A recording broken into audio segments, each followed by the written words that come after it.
अभी आज की वीडियो के अंदर मैं आपको एक जॉब की अपडेट बताने वाला हूं जिसके अंदर आप लोग अप्लाई कर सकते हो। अगर आपके पास एलएलबी की डिग्री होगी तो आप लोग अप्लाई कर सकोगे। साथ में ये जो पर्टिकुलर मैं जॉब के बारे में आपको बताऊंगा, यहां पे कोई भी तरह का आपका एग्जाम नहीं होगा, डायरेक्ट बस आपका इंटरव्यू होगा। पहले आप एप्लीकेशन जमा करोगे, अपनी एप्लीकेशन जमा करने के बाद आपकी एप्लीकेशन शॉर्टलिस्ट करी जाएगी। उसके बाद में बस आपका इंटरव्यू होगा।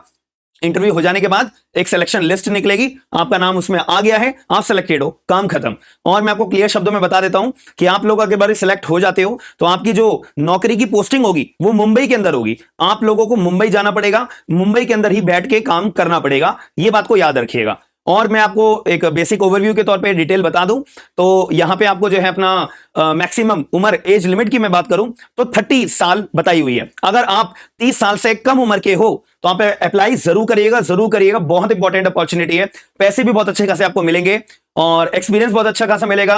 और जो चीज आप इंडिपेंडेंटली नहीं सीख पाओगे ना, वह यहां काम करने के बाद में सीख पाओगे। तो हम वीडियो को पूरी की पूरी तरह से डिटेल में समझते हैं। सबसे पहली बात, यहां पे एप्लीकेशन का टाइम पीरियड हमें याद रखना है कि 24 सितंबर से ये अपनी एप्लीकेशन शुरू हो गई है और 14 अक्टूबर 2024 तक आपके पास फॉर्म भरने का टाइम है। तो याद रखना, फॉर्म भरने का टाइम है 14 अक्टूबर एंड 2024 तक आपका फॉर्म भर जाना चाहिए, काम खत्म। ऑनलाइन फॉर्म भरना है और कुछ नहीं करना है। अब ऑनलाइन फॉर्म कैसे भरना है सर, उसका लिंक क्या है? ये रहा लिंक। यहां पे आप जैसे क्लिक करोगे आपको आईडी बनानी पड़ेगी इनका ऑफिशियल पोर्टल के ऊपर। आईडी बनाने के बाद आपके डॉक्यूमेंट्स आपको अपलोड करने पड़ेंगे, काम खत्म। और फीस पे करनी पड़ेगी। फीस की क्या हमारी कितनी ड्यूरेशन है मैं उसके बारे में बताऊंगा, कितने रुपए मुझे पे करने पड़ेंगे। अगर मैं जनरल कैटेगरी का हूं या कोई शेड्यूल कास्ट का, शेड्यूल ट्राइब्स का, रिजर्व कैटेगरी का हूं, मुझे कितने पे करने पड़ेंगे वो भी आपको मैं अभी डिटेल के अंदर बताऊंगा। तो मैंने लिंक आपको बता दिया है और ये लिंक जो है, ये वाला पर्टिकुलर लिंक और पूरी की पूरी नोटिफिकेशन, अगर आपको ये पर्टिकुलर नोटिफिकेशन की पीडीएफ चाहिए तो आप लोग मेरा टेलीग्राम ग्रुप अपना फॉलो कर लीजिए। टेलीग्राम ओपन करना, उसमें लिखना स्मार्ट एंड लीगल गाइडेंस, ठीक है। तो आपको मेरा टेलीग्राम का ग्रुप दिख जाएगा जिसमें 13,000 से ज्यादा लोग जुड़े हुए हैं। तो आप लोग भी उसमें जुड़कर सारी की सारी लेटेस्ट अपडेट्स मैं यहां पर प्रोवाइड कराता रहता हूं, तो आप लोग ज्वाइन हो जाएगा। ये पीडीएफ भी आपको वहां पे मिल जाएगी। अब आगे के मुद्दे की बात करते हैं। सबसे पहली बात, यहां पे बतेरे लोग हैं अपना अलग अलग कैटेगरी से फॉर्म भरने के लिए, बट हम तो लॉ वाले हैं तो हम तो लीगल वैकेंसी के बारे में बात करते हैं, ठीक है। डेट मैंने आपको बताई दी है और इंटरव्यू आपका कब होगा? अक्टूबर के महीने में ही, अक्टूबर के एंड में ही एक्सपेक्टेड है कि आपका इंटरव्यू हो जाएगा, बट शायद ना हो, नवंबर तक जा सकता है, ठीक है जी, दिवाली के बाद।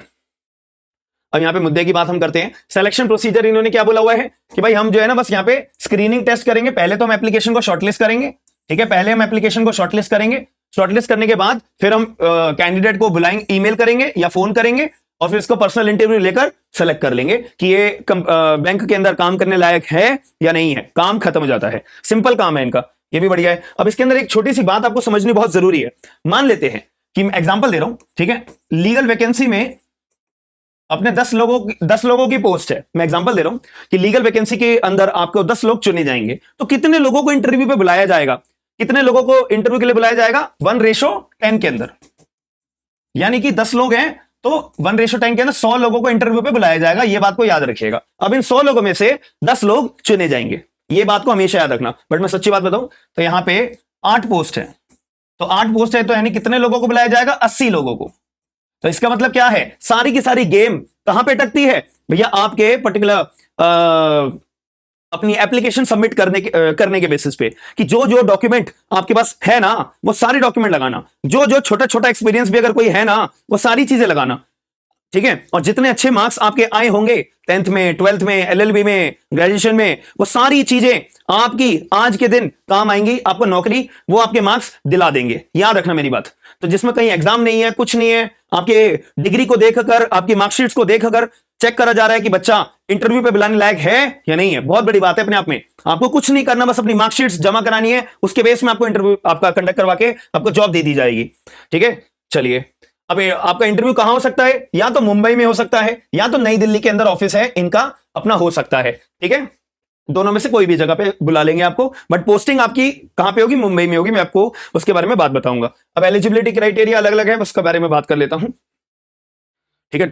ये अपनी है लॉ वालों के लिए अपनी वैकेंसी जो है, लीगल वालों के लिए मैंने क्या कहा था, टोटल 8 पोस्ट है, ठीक है। टोटल 8 पोस्ट है, मैक्सिमम 30 साल की उम्र है, प्लस आपके पास बैचलर्स की डिग्री है, ठीक है। और ऐसे कॉलेज से आपने एलएलबी करी है जो बार काउंसिल ऑफ इंडिया से रिकॉग्नाइज्ड होना चाहिए, ठीक है।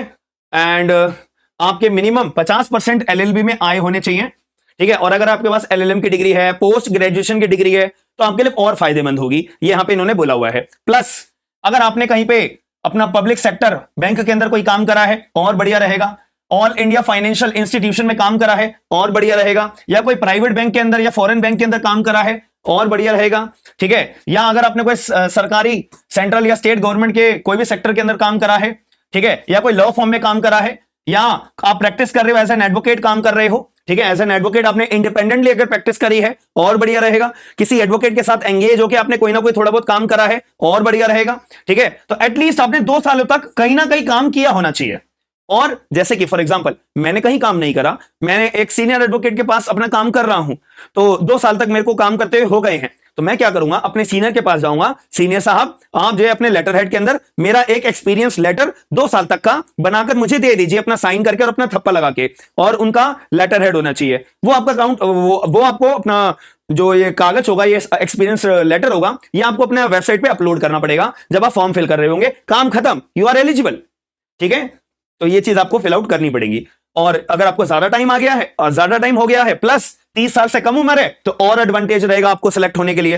तो आपको ये काम क्या करवाएंगे, आपको मेजरली काम करना पड़ेगा कि ड्राफ्ट करो आप लोग डॉक्यूमेंट को, ठीक है, रिव्यू करो, नेगोशिएट करो, एडवाइस करो, एग्रीमेंट कॉन्ट्रैक्ट जो भी बन रहे हैं असिस्ट करो, मेमोरेंडम प्रिपेयर करने के लिए, ठीक है, अंडरस्टैंडिंग एमओयू बनता है ना, बैंक और 2 बैंक के बीच में अगर कोई ट्रांजैक्शन करनी है, कोई एग्रीमेंट करना है, तो एमओयू पे तैयार होता है, ठीक है।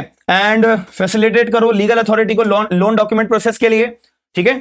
और अगर कोई बैंक के द्वारा कोई भी प्रॉपर्टी मॉर्गेज करी जा रही है या करी गई है, ये सारे काम आपको करवाने के लिए हायर करा जा रहा है। तो ये चीज को आप डिटेल में पढ़ सकते हो। अगर आपको किसी भी इन पर्टिकुलर पॉइंट्स में आपकी एफिशिएंसी है, तो वो स्किल्स जरूर बताइएगा फॉर्म भरते दौरान, और वो डॉक्यूमेंट जरूर अपलोड करिएगा। वो चीज आपकी इंटरव्यू के टाइम पे एडवांटेज आएगी। याद रखना, इसमें थोड़ा स्मार्ट वर्क खेला जाता है, ठीक है। ऐसा नहीं है कि बस चुपचाप बैठ गए, अपना कंप्यूटर खोला, फॉर्म फिल कर दिया, चलो जी छुट्टी हो गई, ऐसा नहीं होगा। थोड़ा सा स्मार्ट खेला करो, जितना ज्यादा स्मार्ट खेलोगे जॉब आपके हाथ में रहेगी, ठीक है। अब आती है मुद्दे की बात, पेज नंबर 25 के ऊपर आ जाते हैं, ठीक है। पेज नंबर 25 में और हमारे को डिटेल बताई हुई है, ठीक है। हाँ, अब आपको कम्युनिकेशन स्किल आपकी अच्छी होनी चाहिए, कंप्यूटर चलाना आना चाहिए, ठीक है, ये सब तो नॉर्मल बातें हैं, ठीक है। और परसेंटेज यहाँ पे मैंने आपको बता दिया 50% आपकी मिनिमम होनी चाहिए, ठीक है। मैक्सिमम जितनी होगी वो एडवांटेज पे कंसीडर करा जाएगा, और आपको इनिशियली हायर करा जाएगा 3 सालों तक के लिए। उसके बाद आपकी परफॉर्मेंस अच्छी रही 2 सालों तक के लिए और चुना जाएगा, यानी 5 सालों तक तो आपके हाथ में नौकरी रहेगी। उसके बाद आपकी परफॉर्मेंस के बेस पे एक्सटेंड करते रहेंगे, और एक टाइम आने के बाद परमानेंट भी कर देंगे। याद रखना, ये इंटरनल बात बता रहा हूं, ऐसा होता है, ठीक है, ऐसा होता है। और बाकी बहुत अच्छी चीजें आपको पता लग जाती हैं इंटरव्यू में। अब एप्लीकेशन फॉर्म आपका 600 रुपए का रहेगा। अगर आप जनरल या ओबीसी कैटेगरी से बिलोंग करते हो ना, तो आपका 600 रुपए का फॉर्म रहेगा। और अगर आप schedule caste, schedule tribes, PW category से हो, तो आपका 100 रुपए का फॉर्म रहेगा। ये बात को भी याद रखिएगा। बस इतना काम कर दिया तो बल्ले बल्ले, ठीक है। तो आप में से कितने लोग ऐसे हैं जो अपना फॉर्म के लिए अप्लाई करेंगे, एक बार चैट बॉक्स के अंदर जरूर बता दीजिएगा। और आप में से जितने भी लोग अगर जुडिशरी की तैयारी कर रहे हो या एआईबी की तैयारी कर रहे हो, तो आपके लिए बैचेस अवेलेबल हैं। स्मार्ट एंड लीगल गाइडेंस एक एप्लीकेशन है, आप लोग इस एप्लीकेशन को डाउनलोड करिए, एंड जो भी सुटेबल बैच आपको लगता है, जिसमें आप लोगों को लगता है कि यार मैं वीक हूं, मेरे एग्जाम के टाइम पे मैं आज में ये बैच लेकर अपनी सारा का सारा सिलेबस पूरा कर लेता हूं, तो आप लोग बैच को ज्वाइन कर सकते हो। जुडिशरी के बैचेस हैं, सब्जेक्ट वाइज बैचेस अवेलेबल होते हैं, कॉन्स्टिट्यूशन का, फैमिली लॉ का, बीएसए का, भारतीय साक्ष्य अधिनियम, और टीपीए का, ठीक है। तो जो भी आपको सुटेबल बैच लगता है, और भी बैचेस हैं, आप लोग एप्लीकेशन डाउनलोड करोगे, हर एक बैच के अंदर आपको डिस्काउंट कूपन भी मिलेगा हमारी तरफ से। तो आप लोग एआईबी का भी बैच अगर ज्वाइन करना चाहते हो, पूरा कंप्लीट बैच, तो आप लोग ज्वाइन कर सकते हो। तो अगर वीडियो पसंद आई है और ये जानकारी आपको डेली बेसिस पे अगर चाहिए जॉब्स की, तो एक बार कमेंट बॉक्स के अंदर अपना सजेशन जरूर बताइएगा। हम मिलते हैं नेक्स्ट वीडियो के अंदर। थैंक यू, धन्यवाद।